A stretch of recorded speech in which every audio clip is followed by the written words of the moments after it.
টুর্নামেন্টে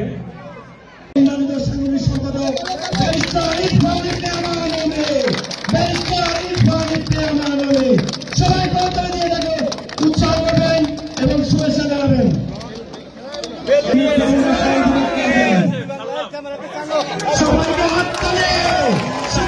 খেলোয়াড় আক্রমণের সম্ভাবনা কিন্তু তৈরি করে যাচ্ছে, ভাঙা প্রান্ত দিয়ে অ্যাটাকের চেষ্টা।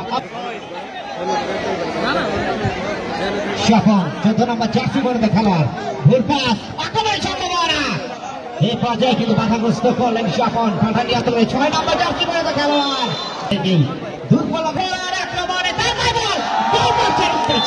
দারুণ একটি শট। 10 নম্বর জার্সি পরে খেলোয়াড় তিনি দূরপাল্লা শট, কারণ ব্যাপারী একাদশ। আবারও কিন্তু ডান প্রান্ত দিয়ে অ্যাটাকের চেষ্টা, মাঝমাঠ থেকে বল বাড়িয়ে দিয়েছেন, দারুণ রিসিভ, আক্রমণ হওয়ার সম্ভাবনা কিন্তু তৈরি করেছেন, নিয়ন্ত্রণে বল, সাইড আউট পাবে বল। কারণ ব্যাপারী একাদশ। প্রথমার্ধে খেলা কিন্তু চলছে, দুটি দলই কিন্তু আপ্রাণ চেষ্টা চালিয়ে যাবে সেই গোল নামক সোনার হরিণ।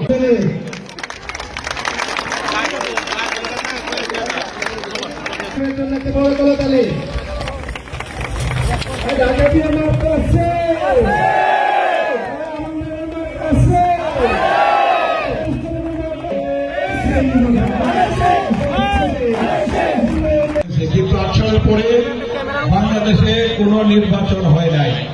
যে নির্বাচন হয়েছে রাতের অন্ধকারে, দিনের ভোট রাতে দিছে, অতএব সেই নির্বাচন হয় নাই। এখন একটা সুষ্ঠু নির্বাচন হবে ইনশাল্লাহ 26 সালের ফেব্রুয়ারি, আগামী ফেব্রুয়ারি।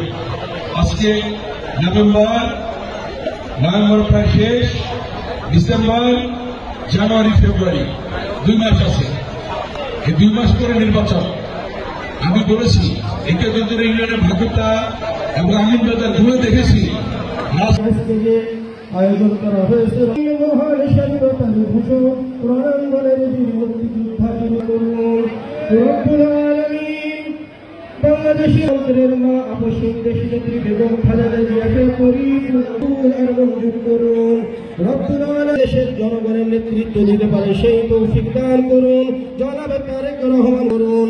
রব্বুল আলামিন আরাফাত রহমান সাবেক ভিপি 90 গণ অভ্যুত্থানের মহানায়ক সাবেক রহমান ভাইকে সর্বদা